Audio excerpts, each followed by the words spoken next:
and so happy to have him in the room. We'll introduce him in just a minute after we lay a little bit of a foundation for what our discussion is going to be tonight.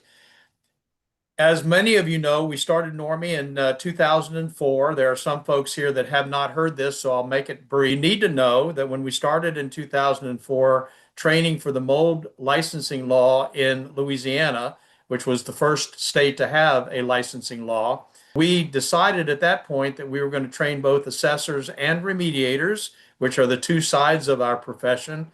And the reason we were going to do that is because even though Louisiana had only a remediation licensing law, we felt that the industry needed to split those professions to avoid a conflict of interest. Subsequent to that, since 2004, all the states that now have licensing license both assessors and remediators. They realize the importance of separating that. I think in some ways, what's interesting to us is that because I came out of the building industry, we decided that we were going to put our classes in the context of building science, which was significantly different from what the IICRC was doing. Hats off to the IICRC. They've developed the S520, which has been basically the standard of care, not so much best practices. That's what we've written, care, and they came from the water restoration side. What we know is not everybody that has a mold problem had their water heater break. Sometimes they have a problem because they have an air conditioning system that's oversized or undersized, or the way they live in the environment.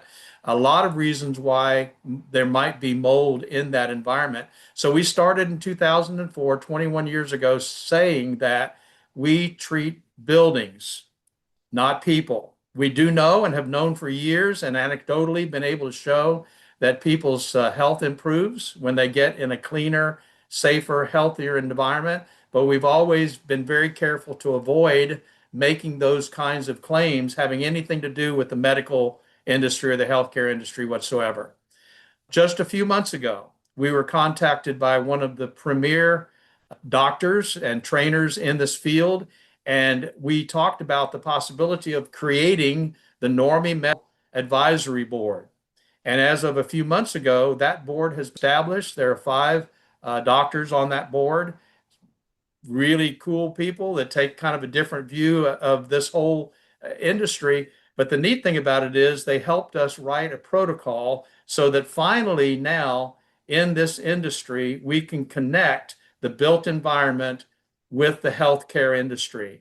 And to that end, we've developed a program through our NORMI service provider network. We've provided a program where we can standardize the assessment process, the sanitization process, the remediation process, so we can collect the data points that the chair of our medical advisory board, who you're going to hear from tonight, Dr. Andrew Haymon, is going to be able to collect the data he needs to do the research that needs to be done so that eventually we can connect how we've cleaned up the environment and how it positively affected the client's health. Match the outcomes to the efforts we're making to make a cleaner, safer, healthier environment. I'm humbled to be in this situation as executive director of NORMI, to be able to say we're finally there.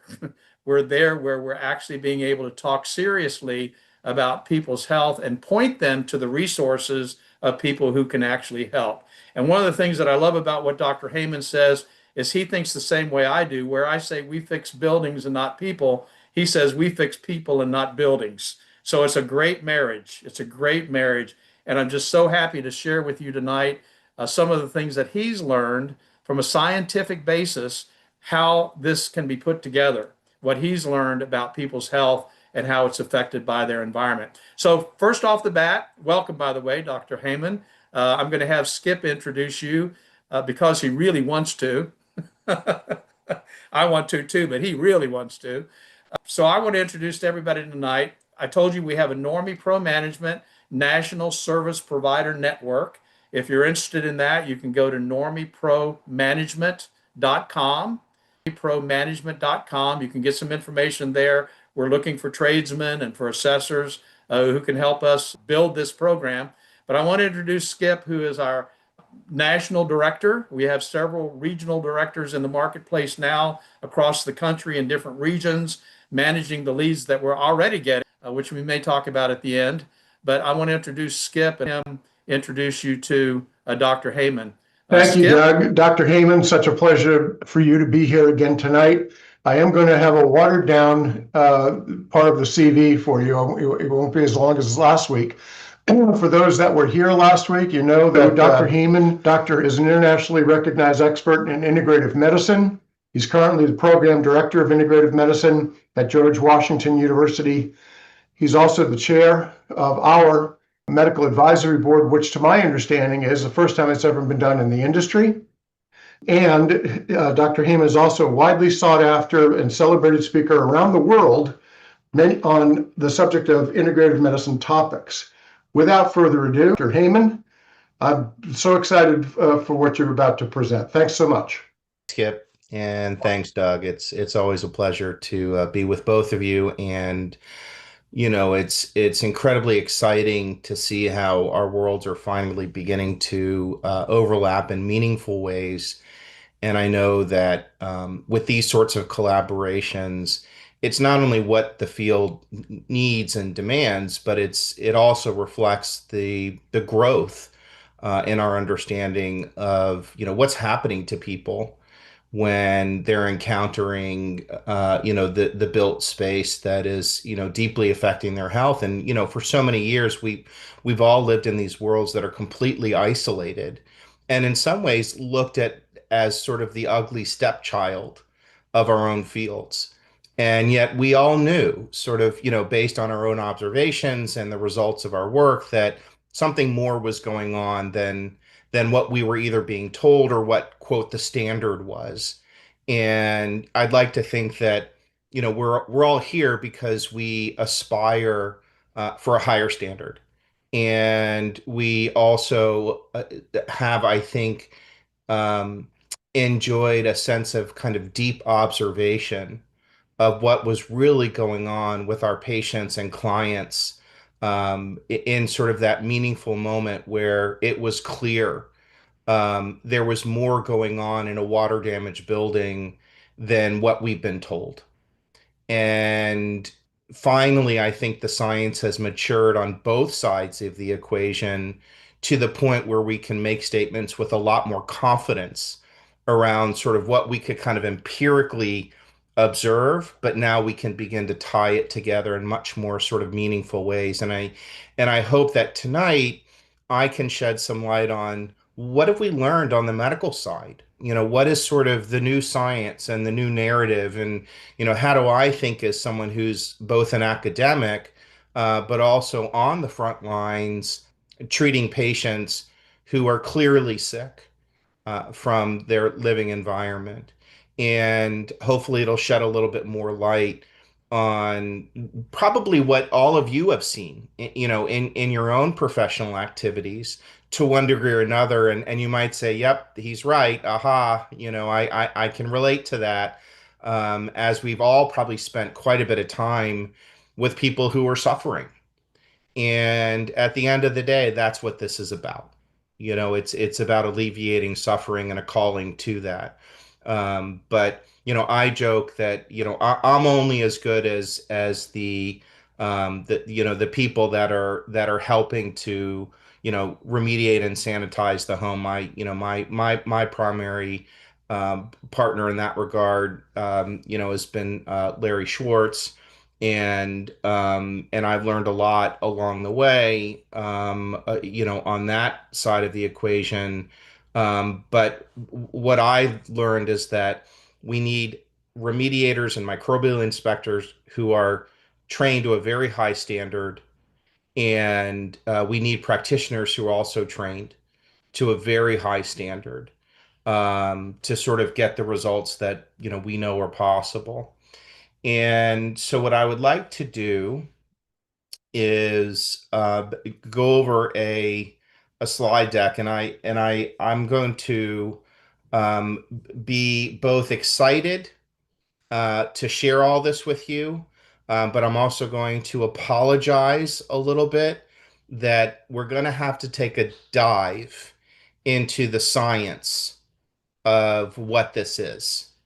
And for some of you, this might feel a little late in the day to get into some complex topics, but to some degree, there's no way around it. And but the spirit of this, the spirit of where I think this collaboration rests between sort of the medical side and the normie side of the equation is to say fully and finally we need to build a bridge. And I sincerely hope that um, with the oversight and expertise of Doug and Skip and the rest of the normie group, um, we can really begin to make a difference. But it means that we have to get on the same page. We have to understand the same science.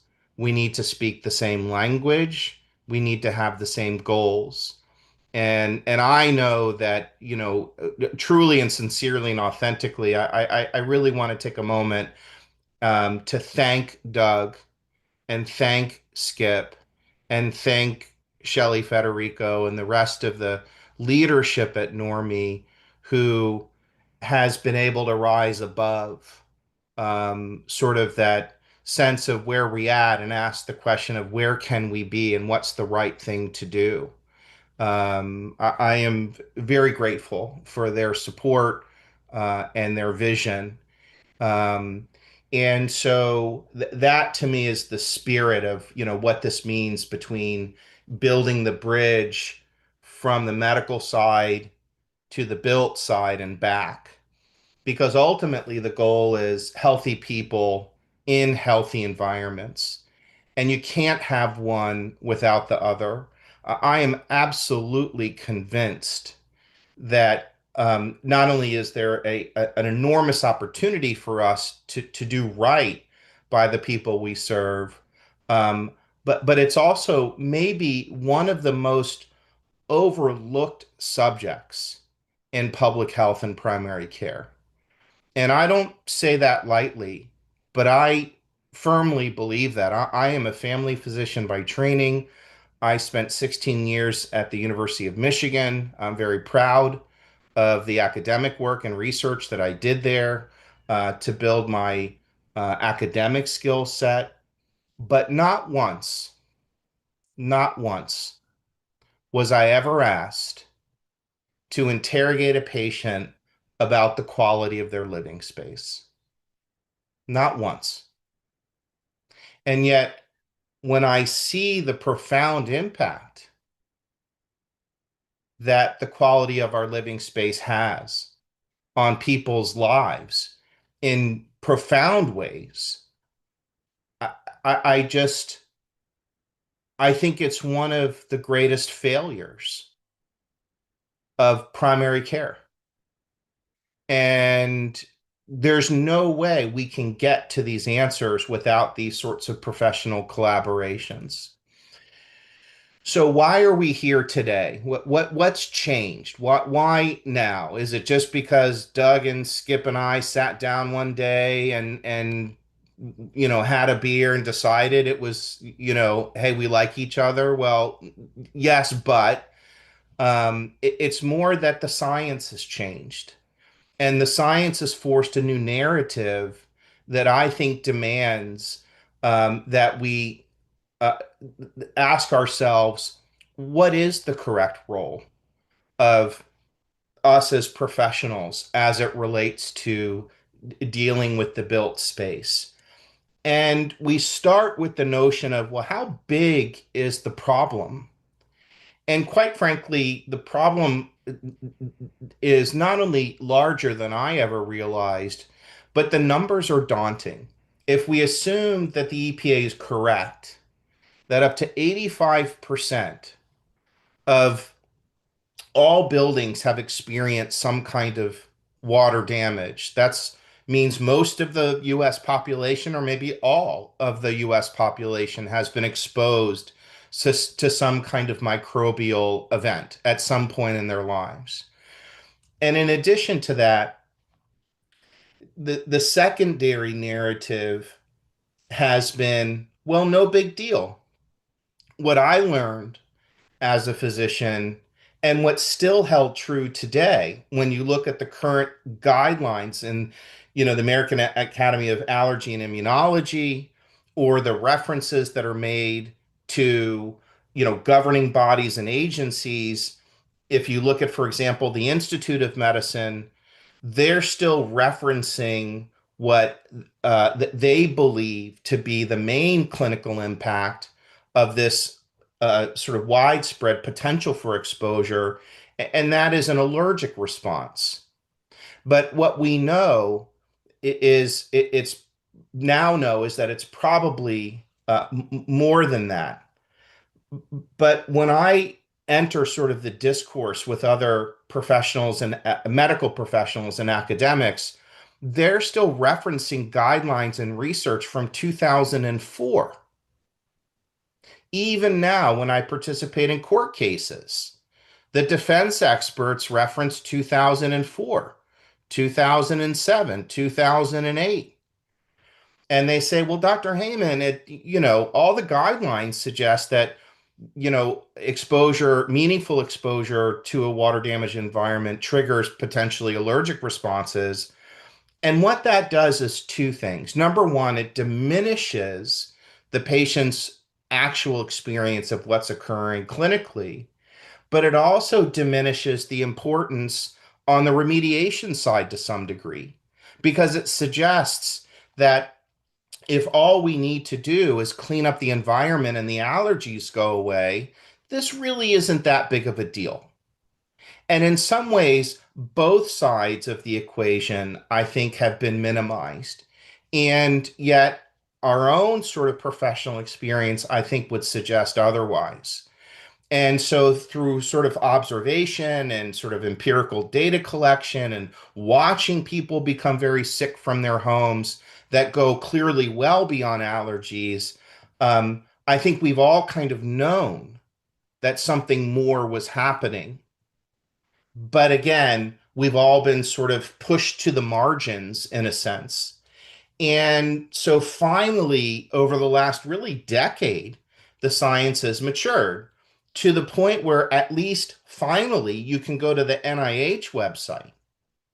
And if you go to their mold page, sure, it talks about asthma and it talks about allergies, but what else does it talk about? And you cannot overstate the value of this one, what appears to be innocuous sentence, that long-term exposure to inhaled mycotoxins may promote inflammation and immune system changes. Finally, one of the governing bodies has acknowledged a different immunologic process that we now know is much more insidious, much more harmful, much more impactful to organs and tissues than sort of the throwaway idea that, oh, it's just allergies. And no wonder when you're dealing with someone who has a potentially long list of symptoms and complaints, that it's not just being generated by allergic responses, but more importantly, there's this inflammatory drive that's occurring throughout the body systems and organs and tissues. And therefore, we can see the incredible diversity of presentation clinically that these patients might have. The hallmarks are fatigue, headaches, difficulty breathing, digestive issues like abdominal pains and bloating, but also memory loss, mood disturbances, numbness and tingling. And it goes even broader than that to, basically symptoms from every system in every category. To some degree, both because we've ignored this issue, but also the variety of symptoms makes it very hard to identify. One person could have headaches and digestive complaints and neurologic issues, and another person has fatigue, brain fog, and mood disturbances. And so they all might be affected by their home, but they might be presenting very different clinically. And it's one of the reasons why I think it gets missed. So if we look at, some of the literature and just, here's one study I pulled among, countless, um, published in 2020, that says inhalation of mold causes innate immune activation. So it's a body on fire. And this idea that that fire is just not limited to one organ system or process. But what's interesting, and I think many of you can relate to this, is have you ever been sort of dealing with a client who seems a bit unreasonable, maybe a bit too irritable, maybe a bit too reactive, or just difficult in general? There appears to be a background of anxiety, maybe even depression or hopelessness. They lose faith in you quickly. They blame you if they're not feeling better. They're difficult to manage. Maybe they're not remembering things that you asked them to do or said to them, or they seem very confused at times. And it's easy for all of us to quote blame the patient or blame the client. But don't forget, what's really happening in this subcategory of patients is they have a brain on fire. Their brains literally do not work correctly. And one of the things we have become very concerned about in this patient population is, what are the end consequences of an illness like this? All of medicine now accepts inflammation is bad for you, and it's bad for your organs, and it's bad for your longevity and vitality. And every study now says this. In fact, we have a term for it. We call it inflammaging. That if you have a background of unregulated inflammation, you will have accelerated aging. And and what is, I think, particularly difficult about this population, it is the sort of brain on fire phenomenon. And so our research group started looking at that issue more directly, and we began collecting data using specialized brain imaging. And what we found was striking, that over time, with enough inflammation in the brain can become damaged in this illness. And it's very similar in its pattern to what we see with traumatic brain injury. In fact, I'm now doing another study where we're comparing injury to the brain from mold exposure to injury to the brain from traumatic brain injury. And the overlap in what we see in our MRIs is profound. Make no mistake, if you live in a toxic environment long enough, there is a subgroup of people whose brains will become injured, and maybe irreparably. This is an extraordinary statement, but it's true. And you have to ask yourself, how many people have you dealt with as a remediator, as an inspector, where you could tell something was pretty off with the client? And without needing to be a clinician, that spidey sense of this is someone who's not functioning normally, and this sense of, gosh, maybe I've seen this before in other clients. I would suggest trust your instinct. The patterns that you're seeing are real. And that's part of what we had to do, but begin to apply research tools in that regard. We went even further.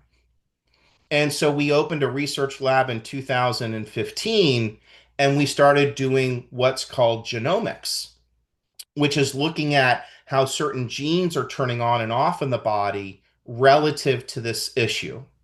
So we have an exposure, we have immunologic reactions that then in turn lead to genomic changes in the body. And all of that together potentially can lead to injury to organs and tissues, including the brain.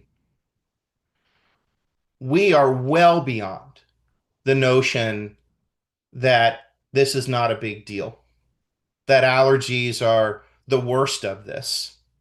and that all we need to do is kind of get it right with our remediation and sanitization protocols, and everybody should just go on their merry way. It's why Doug and Skip and Normie have spent so much time and so much effort trying to figure out what is the medical standard of sanitizing an environment and raising the bar in that regard, because this is mission critical. This is grandma with Alzheimer's. This is dad with Parkinson's. This is your sister with MS. This is your, brother with chronic fatigue syndrome, or your sister with fibromyalgia, or your daughter who has, um, treatment resistant anxiety and depression. These are serious, serious clinical consequences that we're only finally starting to unravel. And it also means that for me as a clinician, I have to do the deep dive to better understand where my patients are at. I've got to do a full symptom inventory. I need the help from the best assessors I can find. And then we go through a series of testing to look at whether or not is this a brain and a body on fire relative to their lived environment. And we have to do blood work. I've got to do genomics. I might have to do brain imaging. This is not only not for the faint of heart, but it's not really what medicine is good at. So much of the medical model is based on looking at, singular parameters and treating those singular parameters. If your blood pressure's up, here's your drug. If your blood sugar's up, here's your drug. If you have rheumatoid arthritis, here's your drug. If you have asthma, here's your drug. But this is a multi-symptom, multi-system illness. And as a clinician, I have to raise my bar and be good at a lot of things to get it right with my patients. And part of that is because if you look at all the diseases that are associated with this inflammatory drive that's established in the body, it's all of internal medicine. It's every body system. I've got to be a neurologist. I've got to be a cardiologist. I've got to be an immunologist. I have to be an endocrinologist. I've got to be a gastroenterologist. The list goes on and on and on. No wonder practitioners have been confused by what they're looking at. No wonder we end up just treating the symptoms and not the underlying cause. No wonder we've missed this from a primary care and a public health perspective. And in particular, if you look at the most common symptoms that patients present with in a primary care practice, and you look at the most common symptoms that we see in patients affected by a water damaged building, they're basically the same: fatigue, pain disorders, mood problems, cognitive decline, digestive complaints, respiratory issues. These are all the things that I would normally see in a primary care practice. And yet we never really ask the question, could it be from the live space? And so we're starting to build this complex pathophysiologic model where there's this interaction that we see between our genes and our environment that's leading to this inflammation throughout the body. One of the things that we've noticed is that we've also had to break free of our sort of dependency on the notion that it's just mold. And now we recognize that when there's water damage, or even just high humidity, it's a polymicrobial event. We see the expression of fungal forms, bacterial forms, but also inflammagens such as endotoxins and derivative compounds from the sort of, parent causes. So, for example, beta glucans, which are some of the most potent initiators of the immune response that are liberated from the cell wall of mold forms. But what we're learning is what liberates beta glucans from mold to stimulate monocytes and macrophages. Well, enzymes that are produced by actinomycetes, bacteria. That actinomycetes make beta glucanases that potentize mold. And so our awareness is growing that it's not just mold, it's not just the spores, it's the compounds and molecules and sort of soup of inflammatory proteins that get liberated into the environment. And now we've learned we need to test for all of these. We've also, to confirm this, we actually have found, we believe, at least some of the genes that turn on to these exposures. And I'll show you that in a little bit. But all of this has forced us to ask a new set of questions. Does this change what we test for in the home? Yes. Does this change how we remediate and sanitize? Yes. Does this change what we test for in humans? Yes. And does this change how we treat? Yes. That here, finally, we sort of embrace the seriousness and complexity that the topic really demands. And so, again, when you look at the NORMI protocols that have been standardized, they're now asking these questions. And when you look at how we assess and treat patients, we're asking a very similar set of questions. And I think this is reflective of the new science, but also where we're going to get better results. As far as treatment goes, it's not one thing, which that's what medicine likes to do. In my clinical process, there's a series of steps that I have to go through to get people better, to reduce inflammation, to improve metabolic resiliency, and ultimately we end with a very special neuropeptide called VIP. And VIP is a substance that's normally made in the body, but we have found that it does a few very important things. We've also learned that it loses its effectiveness if you use it too soon in the treatment protocol. If the person's house has not been fully remediated, if they're still inflamed, if they're still metabolically challenged, you can give VIP all day long and it won't work.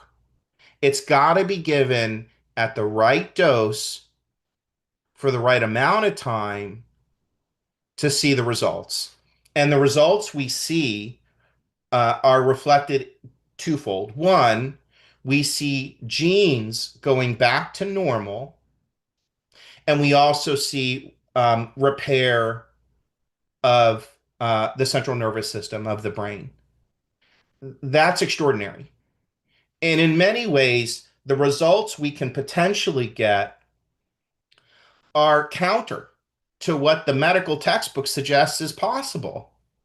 That when you look at the end result of the illness complex, that you have an individual who's expressing what appears to be Parkinson's symptoms or Alzheimer's symptoms or MS symptoms or what have you, these are end diseases. They're not potentially reversible.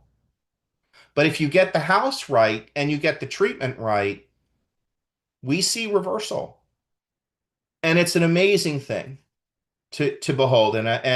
But all of this is dependent first and foremost on removal from exposure. You cannot get patients better if they're still living in a toxic environment. I joke all the time with my patients, I'm only as good as my remediation support. I can't do my job without a properly sanitized home. None of these treatments work. And so we are highly dependent on each other. I make you look good and you make me look good. Now, to get to this moment, again, we had to do the deep dive and we took advantage of the new science, the new medicine that is now available to us. And that includes the burgeoning field of omics, which includes genomics, proteomics, transcriptomics, and metabolomics. Paired with that is a growing recognition of the role of prevention and lifestyle and wellness and even traditional healing methods. We've had to bring all of that to bear to get people better. But what's happening on the medicine side of the equation is by virtue of the fact that we're able to now assay 1,000 to 2,000 analytes on an individual and run all of that data through complex algorithms, machine learning, artificial intelligence, we can detect early imbalances in biological trends that are happening across body systems to offer a new model of how we look at patients that's much more personalized, it's predictive, and it's preventive. It's the promise of what I think we've always hoped for, and that is to say, a much more individualized approach to medical care. But all of that has been built on this sort of new era of technology and new ability to assess and peer ever more deeply into the recesses of molecular biology of our patients. We live in extraordinary times in that regard. And in particular, this notion that omics is starting to uncover what's there. This has been part of the breakthrough with respect to divorcing ourselves from the notion and dependency on the idea of allergies only into this broader, more complex immunologic model. Now, when I say omics, you might think genetics. And I would say they're separate but related. Genetics really is the study of the inherited genes and their structure. It was codified in the early 2000s by one of my early teachers from University of Michigan, Francis Collings, who was appointed to run the NIH program in human genome. And we thought at the time in the early 2000s, when the human genome was finally codified, that that was it. We solved all of the problems. And we realized over time, though, that however much it was a breakthrough, it was limited. Genetics is really the field of measuring the structure of an inherited gene. Genomics, which was a progression from genetics, instead is measuring gene activity. And this notion that we're able to now measure structure and function is the collective breakthrough. The way I liken it is the human has basically 30,000 protein encoding genes. And to me, genetics is asking the question, if you have 30,000 instruments in your own personal orchestra, were each of the instruments built properly? Does the slide on your trombone stick? Are the keys in your clarinet in the right order? Do you have the correct number of strings on your cello? That's genetics. And the assumption is if you have a gene that's not built properly, if you inherited something that's improper in structure, you will not get the sound production that we sort of expect. You can also just have structural variation. Your clarinet might be a little different than mine, so it sounds differently. I've got hazel eyes and you've got blue eyes. Omics was asking a different question. Omics was saying genetics is great, but what's your music? What's your melody? What's your harmony? Are genes activating and turning on and off at the right time? Is there regulation of gene response and coordination across gene sequences in reaction to environmental inputs? And what we've learned, which is fascinating, is some genes can be playing too loudly and other genes can be playing too softly, that their structure is totally normal, but their function is abnormal. So you can have your woodwind section playing too loudly and your percussion section not playing on time and your brass section playing too softly. And we've now learned that these sort of functional variations stand at the core of many chronic illnesses. And when you have significant inputs like exposure to mycotoxins or inflammatory compounds, they can alter the patterns of gene expression so that the body is functioning abnormally. Nothing wrong with your genes per se, genetically speaking, but there's something wrong with the music. And we don't have melody and harmony anymore. We have noise, molecular noise. This is an enormous breakthrough. And it poses a whole set of other questions of how can we get people better? Now, here's an interesting slide. This is a group of 50 of our research subjects, and we are color coding over 800 genes with each of the 50. And what we're showing is that if it's a gene which is a circle color coded orange or red, it's overly expressed. It's a section of the orchestra that's playing too loudly. Normal is purple or blue.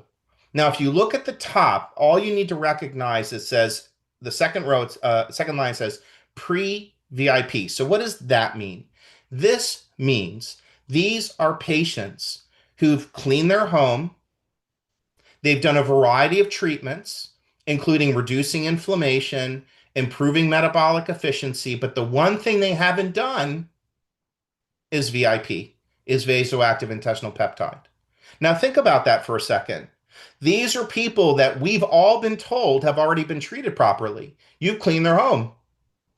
You've given them some basic therapies like, let's say allergy medications. But guess what? They still have molecular noise. Now, we give them VIP at the right time, at the right amount, for the right amount of time, which is 6 to 12 months. And this is what happens. The genes are re-regulated. They're now functioning normally. And what we've learned is that the primary set of genes that are affected in this illness in particular, which is considered really a fatiguing illness, and it makes sense, is the mitochondria. And we've now learned that this is really truly a mitochondrial disorder at its heart. And it's the genes of the mitochondria that are behaving abnormally that drive the illness complex and these exposure-related illnesses.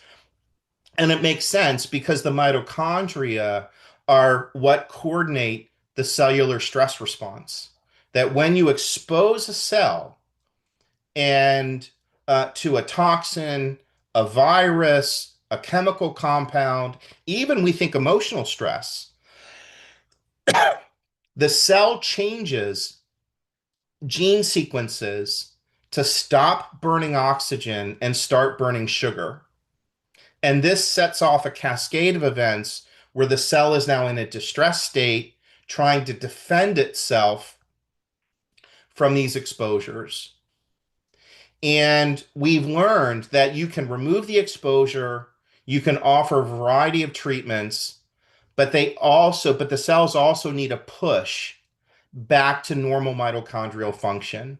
And that push has been things like VIP. So we then ask a further set of questions. If it's possible that exposure can lead to injury to the central nervous system, are there specific neurodegenerative diseases that also fit this model? Is it possible that a mold exposure can lead to Parkinson's disease, for example? So we started looking at gene sequences that had already been identified that are turned on abnormally in Parkinson's disease. And we asked the question, is that same potential true in this illness? Can we see the same set of genes turned on in a subset of our mold patients? And sure enough, we did. And we found 3 sets of genes in particular. We call this a triple positive. 3 sets of genes that if they turn on simultaneously, the risk associated with Parkinson's disease goes up. Now, is this the end of the story? No, it's just the beginning. Is this the final set of genes? No. This is genes pointing in a direction. Does it mean if these genes are turned on, you're guaranteed to get Parkinson's? No. But the pattern is there. And that's what this is about, sort of doing the deep dive to offer up this notion of pattern recognition. So what do those patterns look like? How do I measure those patterns? Well, here is a report from a Parkinson's patient of mine. And we color code these genes, these mitochondrial genes, where if they're blue, they're under functioning. If they're red, they're over functioning. And you don't need to know anything about these categories other than to say if a clear circle is normal, I can tell you this is an individual who has a deep abnormality in her set of mitochondrial genes. Her mitochondria, her cells are in deep distress as a result of her exposure to a water damaged building. We can see the molecular shifts that we would expect to see in that population. We can see the excessive inflammation, but we can also, for example, identify the genes that turn on to the environment.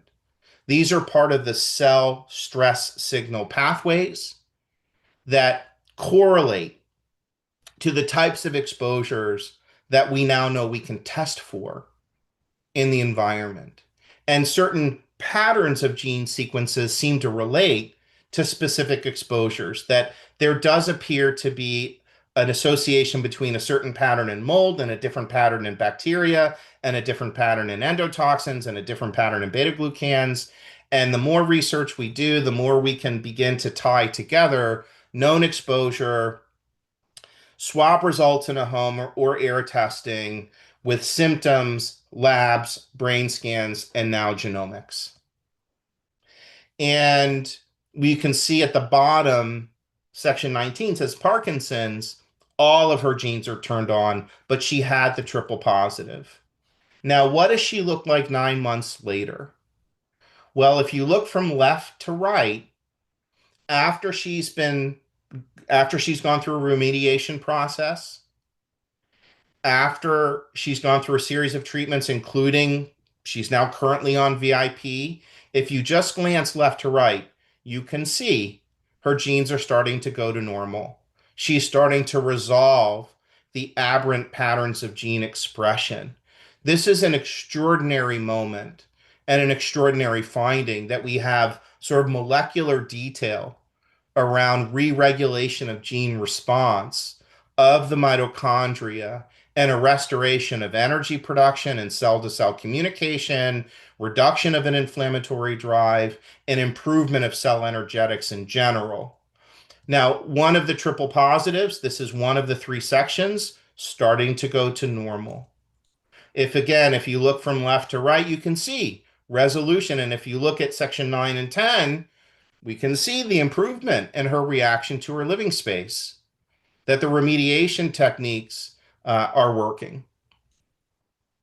And if we look from left to right again, you can see resolution of the disease process, including improvement of her 2 other triple positive sections. This is a woman who's beating the odds. This is a woman whose neurologist cannot believe her Parkinson's symptoms are improving. She's a 54-year-old female who otherwise had a diagnosis of early onset Parkinson's, who had failed conventional therapy. And she's getting better. This should not happen if you read the textbook. And yet, this is the sort of pinnacle, I think, of the current science today, which is to say we are cracking the code on what is a medical standard for remediation and sanitization, and what is a medical standard for assessment and treatment in these complex patients. And we had to do the deep dive. We had to take advantage of the new science to get there. No more guessing. So let's take a pause. What do we know so far? Research has uncovered an inflammatory model related to a water damaged building. This inflammation has wide-ranging impact on virtually every physiologic system, key organs and tissues, and even changes in gene expression. What we measure and how we measure is changing. What we treat and how we treat is changing, and that's true for both the home and for patients. Removal does not guarantee recovery, at least in a subset of patients. Some will only have allergies and get better. Some will have other kinds of symptoms and get better. And some, with perfect remediation, will not get better.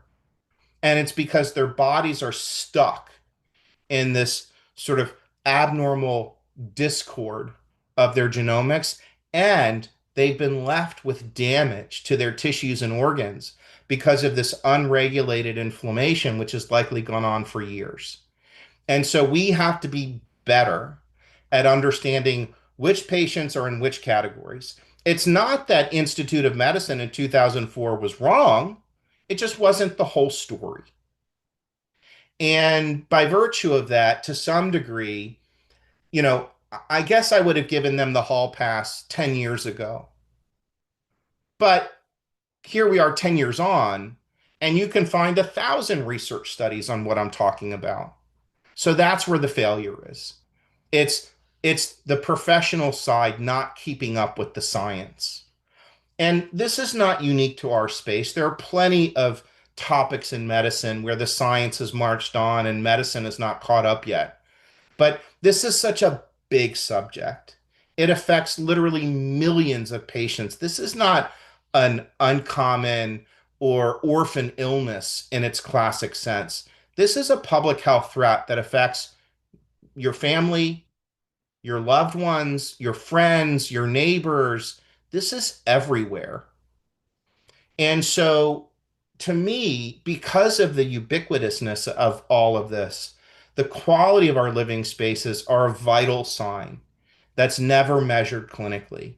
As much as we should talk about measuring a blood pressure or a heart rate or a BMI, we should equally be asking what's the quality of your live space. Every single patient. That to me should be standard of care. That if that ever happens in the future, I will rest comfortably knowing we did our job. We did our job. But to get there, we need to acknowledge that the science is now. And it's sort of, I think, demanding that we respect it and we behave accordingly. Now, I know this is a big ask. So I believe this. I think microbial inspectors and remediators are truly the front line of this illness, maybe probably more so than primary care, because by definition, they're in a home where someone has asked for help. And you might be the first person that even raises the issue of, hey, did you ever consider how you feel and your health status overall might really be deeply affected by your house? That this is not something to necessarily write off. Again, the living space is a vital sign, but here's where the challenge is. I mean, think about it from the medical perspective, right? You know, as a physician, you know, I'm sort of here inside the yellow box of medicine. But look at all the other things that I need to learn to speak this new language of systems biology and omics and wellness and prevention and regenerative medicine and healing tissues and organs. This is like going back to medical school 3 times over. And yet, this is what this topic demands. In some ways, I would imagine Doug and Skip are shaking their head yes, saying it sort of feels like that on our side as well. That whatever we learned when we were young and enthusiastic about being professionals in the remediation space, what we now know could fill 3 more textbooks. What we now know is so much more than what we were taught. And we have to sort of, you know, go through the growing pains as professionals. So much of this is being driven by technology, our ability to measure what's around us and inside of us, in addition to all the web services and wearable devices and tethering and rapid diagnostics. That technology is, you know, sort of both the promise and the peril, because it challenges our ability to understand the world around us. And so, to the rescue is big data, because we can collect so much information on an individual, we can collect so much information on a live space, but what does it mean? How do you put the pieces together? And what's fascinating to me is, having read as much literature as I cannot find a single clinical outcome study that looked at a population of patients that measured in granular detail the assessment of the home and what the remediation strategies were, paired with what was the assessment of the patients and what were their treatments, and ultimately what were their outcomes. That you can't get to solution without knowing both sides of that equation. And yet right now, there's not a single study that looks at both sides. That's amazing to me that nobody's ever tried to answer that particular question. I can show you tons of science on the building side, and I can show you now tons of science on the patient side. But it's as if the two worlds never want to talk to each other. And it makes no sense to me from a research perspective. We have the tools, we have the technology, but we have to scale the size of our research. We have to scale the type of research that we do. But it means we have to sort of grow into accepting a broader role of who we are as a community that's trying to take on this challenge. So, sort of blazing that trail together and accepting this notion of kind of setting a new standard in biotoxin illness, how can we get there? Well, it starts with education. It starts with accepting that we just don't know everything we thought we knew. And we have to acknowledge the science has moved on and sort of challenge ourselves to say, can we step into this new role? And again, I will say your role as a remediator cannot be overstated in this problem. And so part of that new role, I think, needs to be a deeper understanding of the medical basics of a biotoxin illness. None of us can get away with saying, oh, it's just an allergy. That's bad science at this point. I would, if you were one of my graduate students, I would give you an F if you said it's only allergies. We just cannot say that anymore. Whether or not the standard of care has recognized that, the science is well beyond that standard at this point. It also, I would say, as you educate yourselves, will help you communicate more effectively with your clients. You will often build trust much more quickly as you acknowledge what their lived experience is in their home, to say, you know what, I'm not a clinician, but I could imagine that your home might be causing some real health issues. And we've seen this with other clients. We know this is real. It can reach into every aspect of a person's health and life. And you might be the first person to ever say that to them. And that's both a burden, but a blessing. And it really is. And I will tell you, when a person is finally validated, when they've been told they're crazy, when they've been told by the medical community there's nothing wrong with them, when they've been told, hey, I think it's mold, or they think it's mold, and they're told, that's not a big deal, you might be the first person to say, wait a minute, that is a big deal. I'm here to tell you it's a big deal. And in some ways, in your own sort of light, non-clinical way, it might form the initial assessment. And to me, that poses the moment of asking the question, when to refer. To finally say, there's help out there for you. And I think that this sort of expanded role of early detection is incredibly meaningful.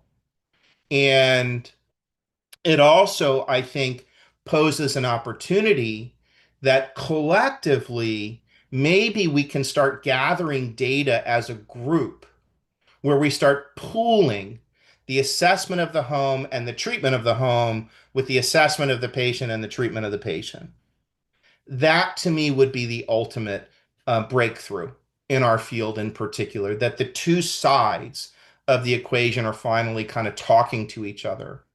I would also say, by expanding our awareness of what the total illness complex is, I do think it offers new opportunities, new roles, new sources of income for us, because we're now operating on a different level. And to me, finally, I'd love to see, by virtue of all of us speaking the same language, collecting data, helping people on a larger scale, that we would have stronger collaboration with treatment providers, and that there wouldn't be these silos that are really truly artificial at this point. That the deeper that collaboration, the more we're going to help the population. And the same is true reflected with clinicians. They need to be better educated as well. They need to understand how to work with remediators and inspectors and to collect data in what we would call a practice-based research network. And if you look on the left, this notion of education blended with tools and technology to collect data and analyzing that data and scaling that information, generating new knowledge, publishing research articles, I think not only means we're sort of, quote, first to market, but it offers continuous quality improvement because we're learning more about what's working, what's not working. And also, this gives us an enormous commercial advantage. Nobody, nobody would be able to say the things that you would be able to say as an expert remediator, grounded in evidence-based science, proving positive patient outcomes, collaborating with medical professionals, publishing that research, and creating, quite frankly, the new standard. Because I can tell you, there is no funding for this. Nobody is waiting for the white knight, right? If we don't do it, who will? Quite frankly, who will? You know, I can't wait for the allergists and immunologists to do it. They're out to lunch. They're happy to say it's just an allergy. And who knows when the transition would happen on the medical side. At least you have a group the size of NORMI setting a new standard. We don't have that on the medical side. I can probably count on one hand the number of academic physicians who know anything about this stuff. And then, you know, there's a small group of practitioners that care about these things, but their knowledge base is all over the map. You know, they all do different stuff and they all treat in different ways and nobody's collecting data.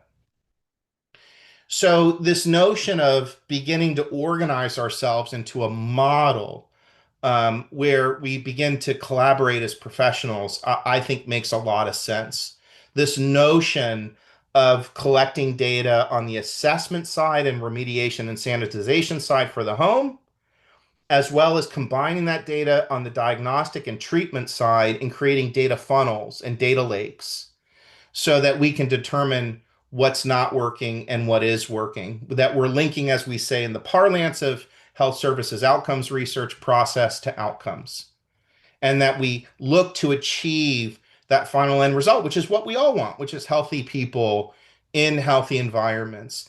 That there's a real parallelism between, you know, what we can do on the NORMI side of the equation with what we can do on the medical side of the equation.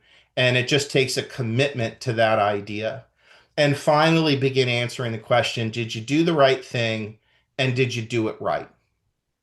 And ultimately, that's the standard that I want us to set for ourselves, that we can better guarantee positive outcomes for the people that we try and help. Now, what's one of the pieces, concrete pieces, that we are collaboratively putting in place? And this is one among many.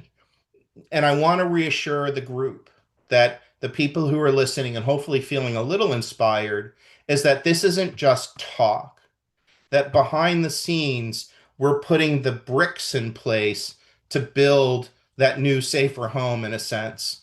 And so we've been working diligently behind the scenes and thinking about, well, what has to happen to start moving in a new direction? And for me, my bias, of course, is you start with education. And NORMI, as an education provider, is well suited to create that new standard. But we're now building bridges. And one of the major bridges is with my university, George Washington University. And for the first time in our profession, we now have an approved course that will educate remediators, indoor air quality experts, students, environmental scientists, research scientists, allied health professionals, microbial inspectors on the basics of this illness so that you can have a deeper and more collaborative conversation with your clients around this subject. When I spoke to the curriculum committee at George Washington University, and I explained to them the science, because that is my job, is to sort of prove that this course is needed. They couldn't believe that this was the first time a course like this had ever been assembled. That was extraordinary to me. And what was not surprising was the number of faculty members who individually pulled me aside and said, hey, I think my home has a problem, or my kid has an issue, or my mom might be suffering from this. Inevitably, it led to that, which you're on the right track when something like that occurs. But I cannot overstate how thrilled I am that the collaboration, the insight that Doug has had to establish a medical advisory board, but to say, what are the concrete steps that have to occur for us to change the field? And so we said it has to be formalized, that education has to be formalized. And so now we have a partnership with George Washington University, and they hope that, in fact, we expand these educational offerings and further develop out the professional skill set of the other side of the equation. Now, make no mistake, for those, some of you probably had the insight of, well, what is he doing for medical professionals? We also simultaneously have a course now approved for medical professionals as well. So one for the remediator side of the equation and a separate course for medical professionals, but with the collective end goal of not only raising the standard, but building collaborative efforts, collecting data as a group so that we can publish the research that needs to be published. And we also have that attention within the university as well. The Center for Brain Health in particular is very interested in where all of this is going.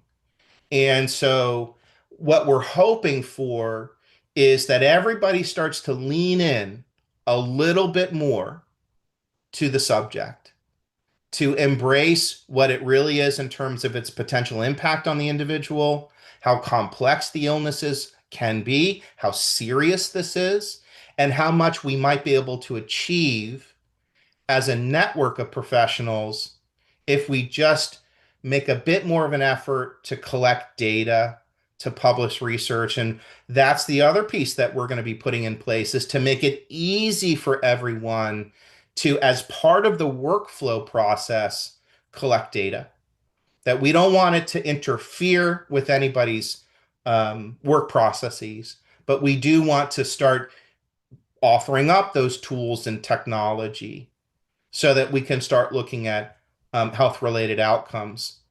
The course will be open August 1st. It's self-paced, so you can just sign on. And it should take about 10 hours total, maybe probably less. And you'll get a certificate from George Washington University, which I think is extremely meaningful to say, we are the first group ever to create a collaboration like this. And so my hope is that the expanded role of the remediator and the microbial inspector starts to look like sort of broader education, using new tools and technology to do your job better and more efficiently, but also collect data to enhance professional relationships, especially on the medical side of the equation, but to also see yourselves as first-line therapy for the home and its inhabitants, and to establish a new standard of care. And together, my sincere hope is we can fill the blank chapter in the textbook of medicine to say we did it. We cracked the code. We got together and we figured this out. We took it seriously and we showed the kind of outcomes that we knew were there. And again, I am forever grateful for this opportunity. I know that each of you have been sort of working in your own silos. Um, you've had the sort of great good fortune of being a member of NORMI and the important sort of role that plays in your professional lives. And now we have an opportunity to leverage our collective resources to really change medicine. And, we're sort of on the verge of that, I think, but it's going to be done together. And we're working very hard behind the scenes to help make that happen. It won't happen overnight, but we have the pieces that I think are required to start moving in the right direction. Education first, and then we'll continue to put the building blocks in place. So again, thank you for your time and attention tonight. I think maybe I ran over a little bit. I apologize for that. But I hope this was inspiring. I hope it was affirming. And I hope that this is just the beginning of a long-term collaboration. So thanks again. Thank you, Dr. Heyman. I really, really appreciate your being here tonight. And I want to say just a couple of things. I know we have gone over a little bit, but it was absolutely worth it. I'm just going to ask, let's talk about maybe you're coming again next week. Let's talk more about this, maybe have a conversation. I know there are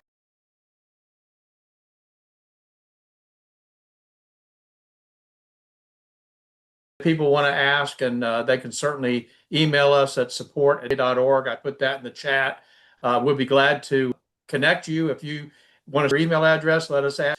Meeting, we'll be more than happy to do that, answer some of your questions about the service provider network and so forth. But I think if we could do that next week, Dr. Heyman, if you're available to do that, that would be a great opportunity for us to just open the floor, talk a little bit, answer questions, and then maybe we can take the next step, which is getting these guys, as many as can be, involved in our service provider network. So thank you so much for being here. This is wonderful. It was really kind of neat to see you pull back the curtain and let us take a look at the medical side of it. And let me tell you, nobody went to sleep. I know you were concerned about that. It was A little deep bit. that was a deep dive for me, but I'll tell you, I learned a lot. I didn't know the difference between genetics and genomics. I thought that was phenomenal. Great little illustration on the orchestra. So thank you for that. I'm going to ask Skip if he's got a takeaway that he wants to share, and then I've got one other thing I want to say before we go tonight. Skip? Oh, absolutely. Dr. Heyman, has anyone told you you're a pretty good educator? This is your passion. And here's why this collaborative alignment makes so much sense. More and more and more, for those out here in attendance tonight, and you've got your own assessment of remediation and sanitization, you're probably all aware that more and more applying these environments are calling you. My doctor said that I may have a mold problem. Process. NORMI's already doing it with an elite certification called Certified Remediator for the Sensitized Individual. That certification. Here's what I think is going to happen. The patient population out there is going to look for somebody that has that elite certification, because it's a good prep for taking the George Washington class, and then you'll have a certificate from George Washington University. This isn't a mold problem anymore. It's not just a mold problem. And this is paying homage to Doug and you both. For 20 years, NORMI has talked about the built environment and what that building predisposes for prolific microbial amplification. NORMI's been teaching that in that NCRSI class.